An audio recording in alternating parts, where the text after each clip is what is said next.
اے نبی، یہ کتاب جو تمہاری طرف وحی کی گئی ہے اس کو پڑھا کرو اور نماز کے پابند رہو۔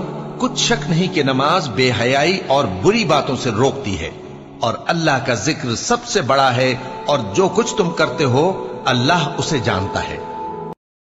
اور اہل کتاب سے بحث نہ کرو مگر ایسے طریق سے ان کے ساتھ اسی طرح مجادلہ کرو، اور کہہ دو کہ جو کتاب ہم پر اتری اور جو کتابیں تم پر اتری ہم سب پر ایمان رکھتے ہیں، اور ہمارا اور تمہارا معبود ایک ہی ہے، اور ہم اسی کے فرما بردار ہیں۔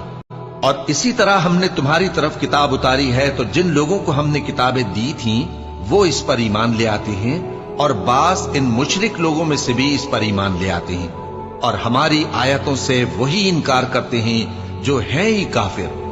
اور تم اس سے پہلے کوئی کتاب نہیں پڑھتے تھے اور نہ اسے اپنے ہاتھ سے لکھ ہی سکتے تھے، ایسا ہوتا تو اہل باطل ضرور شک کرتے، بلکہ یہ روشن آیتیں ہیں جن لوگوں کو علم دیا گیا ہے ان کے سینوں میں محفوظ، اور ہماری آیتوں سے وہی لوگ انکار کرتے ہیں جو بے انصاف ہیں۔ اور کافر کہتے ہیں کہ اس پر اس کے پروردگار کی طرف سے نشانیاں کیوں نازل نہیں ہوئیں؟ کہہ دو کہ نشانیاں تو اللہ ہی کے پاس ہیں، اور میں تو کھلم کھلا خبردار کرنے والا ہوں۔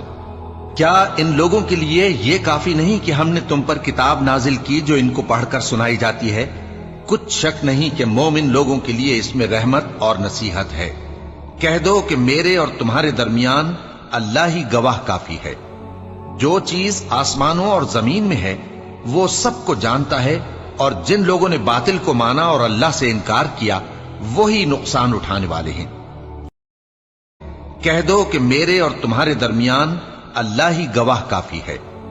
جو چیز آسمانوں اور زمین میں ہے وہ سب کو جانتا ہے، اور جن لوگوں نے باطل کو مانا اور اللہ سے انکار کیا وہی نقصان اٹھانے والے ہیں۔